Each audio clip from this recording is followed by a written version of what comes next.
I'm in Holland, Michigan. I don't remember. I think this is Lake Makatawa. Oh, that's, I don't know what, construction? I don't know. That way, oops, that way is Lake Michigan. Anyway, by the Holland State Park.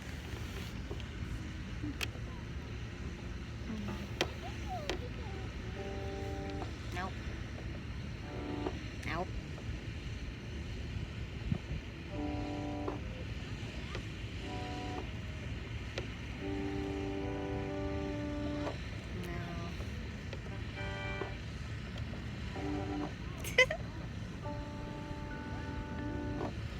Kind of like that one.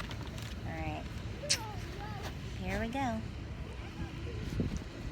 1, 2, 3, 4.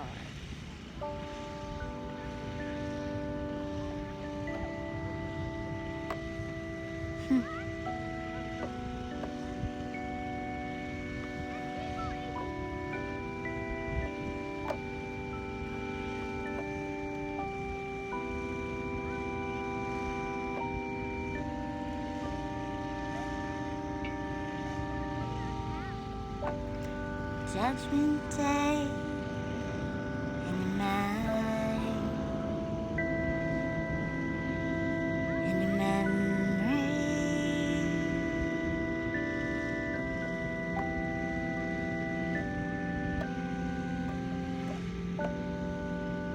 This may be the last time around for me.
To this story I'm telling with my skin, I don't know where to begin to wake you up from your slumber party in your brain, where you think that things are important that aren't important at all, that aren't important, and that's why you feel so small. You're following all of those rules and rules. You're following time like a map that was laid out for you, but it was made by someone who wasn't telling you the truth. They told you to hold it all in and don't tell a soul, but they didn't know who they were dealing with.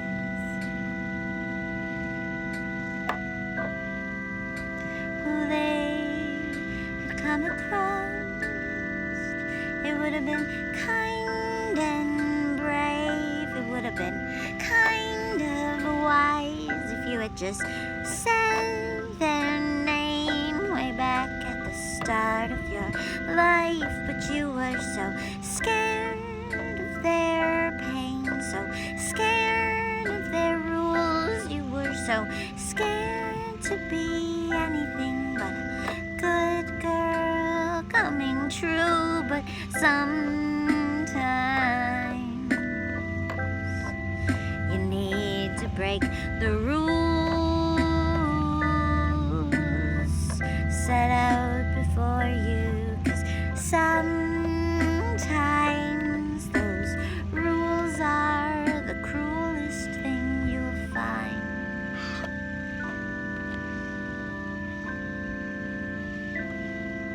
'Cause they don't care about you with their rules. They didn't care about you with their rules.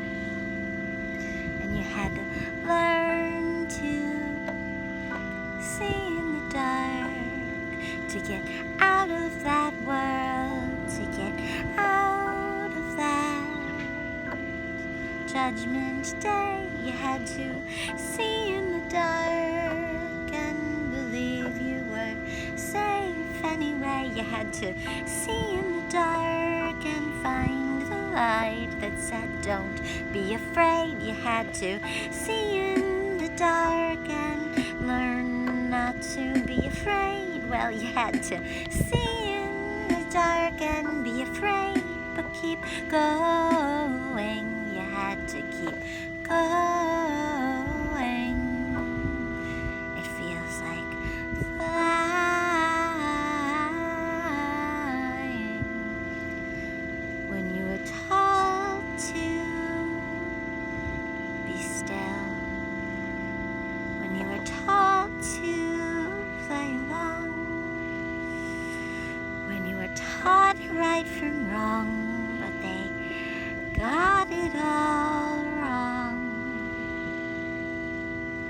And they knew it was a lie, but they told you anyway to just play along, play along. So you played it safe, and that became your song. That became your song, and it was wrong.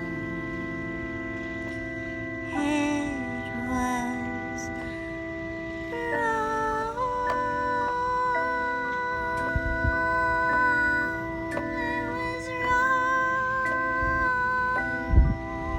It was wrong. It was wrong. It was wrong. It was wrong.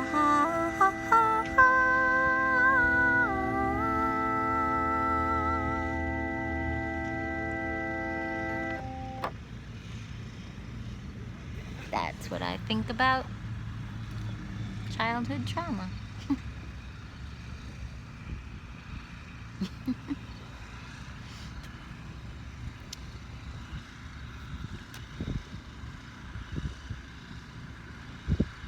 In case my mom, dad, brother, or sister ever watch this one, that was 100% not about any of you. So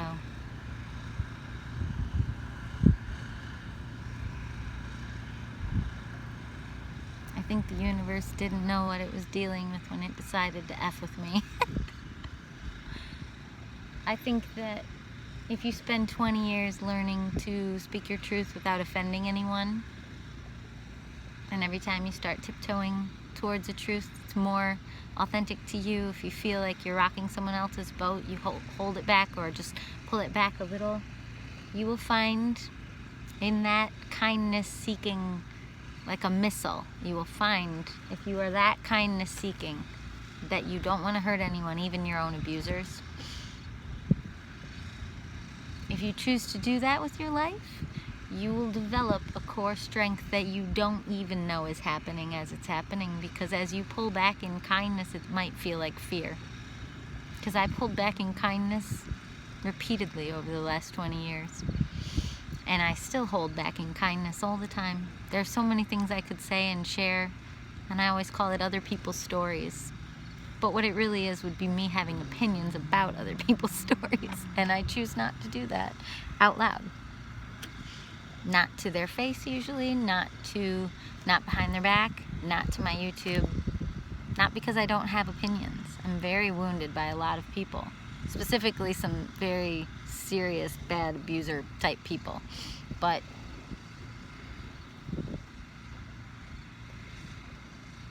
I had a vision when I was very young, after getting a really high fever, and I never share this.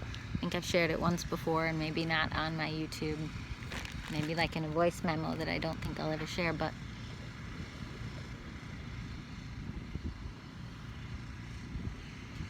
I had a vision when I was very young that is probably some fever-induced dream, but I remembered it. I can still feel it visually. I can feel it on my temples if I think about it. I remember the way it felt. And I don't know exactly how young, but I know that I was in a bathtub with like 105 fever. And the vision I had was pastel rainbow bricks pressing against my temples.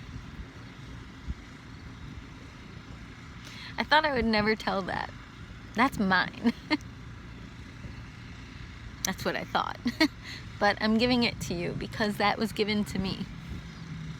And the way that pressed against my temples, it was like an awakening maybe. Because I have felt like an imagination-oriented visionary ever since. Like I can imagine something and bring it into being, especially if it's something positive that will benefit others, like house shows or, building a band and helping us go on tour. I can almost like bring about positive things that will make people happy around me. But it's not really me. I mean, it feels like it's God, but it could be, I don't know. It's like a pressure.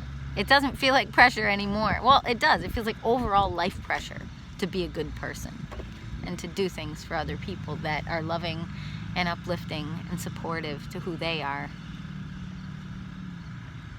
I mean, I almost didn't keep going with this YouTube channel because I felt selfish because it was me.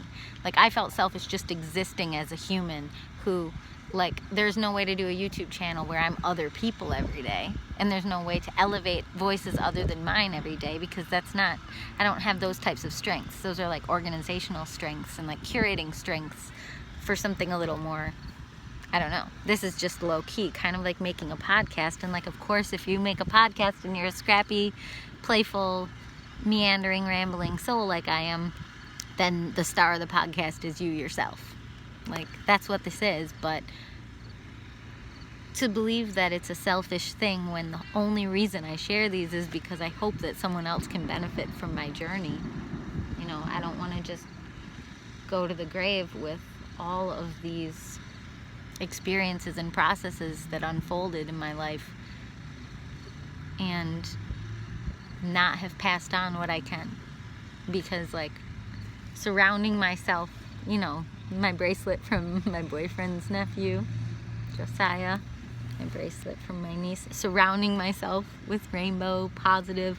I was talking on the phone. I was teaching my niece Alice, and she liked my unicorn rainbow tape that Brian's sister Amanda gave me, and so I put some on my hat, and now this is a rainbow hat too. And I think I told her I'd send her some, or maybe I didn't, but I will.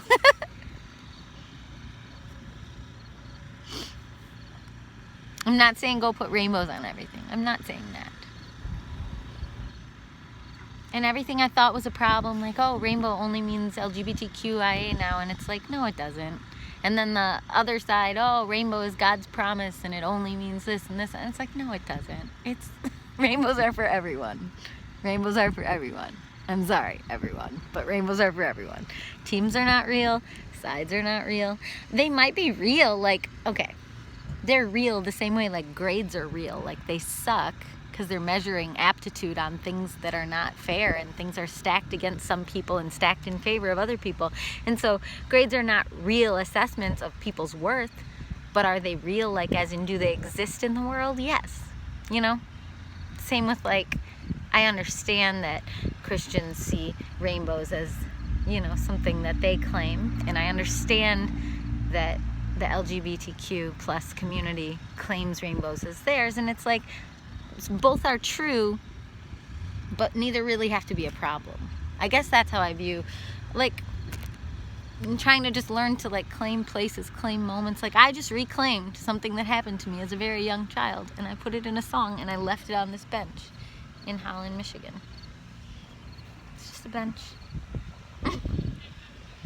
Like, what? Why did I do that? Why would I want to go back to something that happened when I was so young and was ritualistic and so traumatizing that I didn't even wake up to it, probably because of the rainbow bricks, until I was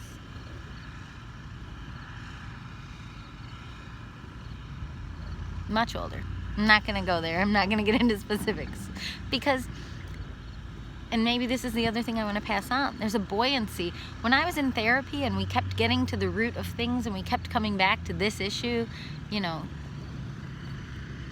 certain types of trauma, it's like, yes, you came back to it. You know it's true. You realize it, you know, and how much can a person guide you out of just an absolute sorrow about that happening in your life? How much can a person guide you out of sorrow and into joy? Because in my case, therapy didn't guide me out of sorrow. It left me in there. And so I'm not anti-therapy. I understand it for crises. Like, for the times that I felt suicidal, I understand it and I support it.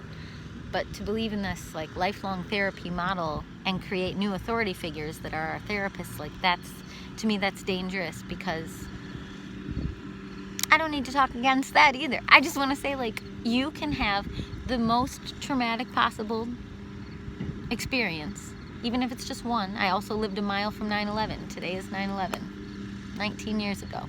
19 years ago today, my apartment was in the zone that you weren't allowed to go back to. And I had to walk 40 blocks north with Carmel Dean, who now I think she music directs on Broadway, Andrew Elsesser, multiple people. We all walked. She lived up on like 200th or something, way up north in Manhattan. And I lived on Cherry Street on the Lower East Side. And then later, we weren't even really supposed to acknowledge our own traumas, even though I was temporarily homeless, because that wasn't as bad as what happened to the people, which is genuinely true. But I think then I didn't acknowledge having PTSD for about 10 years. But I also had PTSD from what happened to me when I was very, very young. And it was chronic and systematic. And the way all of those things mixed together and unfolded is just like, I shouldn't be smiling. But the way that pain has worked in my life is that exploring pain and staying in pain means I'm going to feel more pain. And the only choices then is feeling terrible. I can't stay in feeling terrible. I mean, you can. I did. There's always going to be outlets, whether it's addiction or whether it's escapism. So I've found ways out. I guess what I'm saying is the way out doesn't have to be an obsession with that your whole life. Like, part of me regrets that a little bit. Part of me wishes that I had just believed in those rainbow bricks on my temples and didn't go exploring and digging up every tiny detail and assessing and analyzing and reading books that were this big and told me to try to remember all these repressed memories. Like, that's dangerous. It's very dangerous stuff. And I did some of that without a therapist. And that's actually how I ended up suicidal. I think I was 25. That gave me chills. Well, so that's my life. I mean, whatever. It's one tiny piece or nugget of my life, but it's getting dark out. You don't have to be or do things like anybody else around you. And if your gut tells you something feels off, like, I had multiple therapists who were just approaching it all the wrong way, and my gut told me it was off, and so I got out of those situations. Trauma can be like reactivated, and not in a good way, not in a like healing way. So what I did right now on this bench is I just reclaimed it. I sang about it because I wanted to.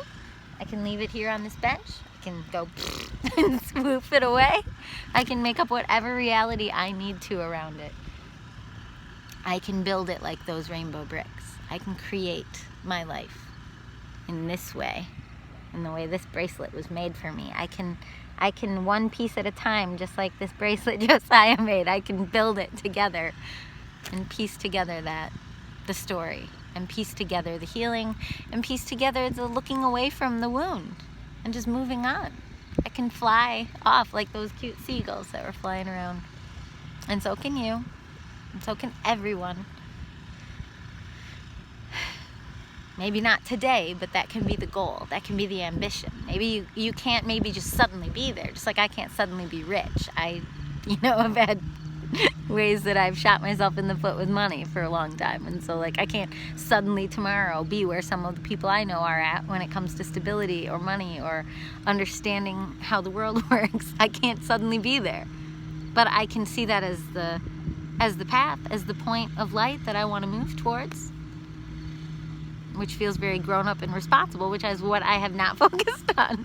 But at a certain age, you do start to get a little bit more interested in caring for yourself and caring for, basic needs and safety and security. And that doesn't make you like a hoarder of money if you just try to like take care of yourself and the people in your orbit.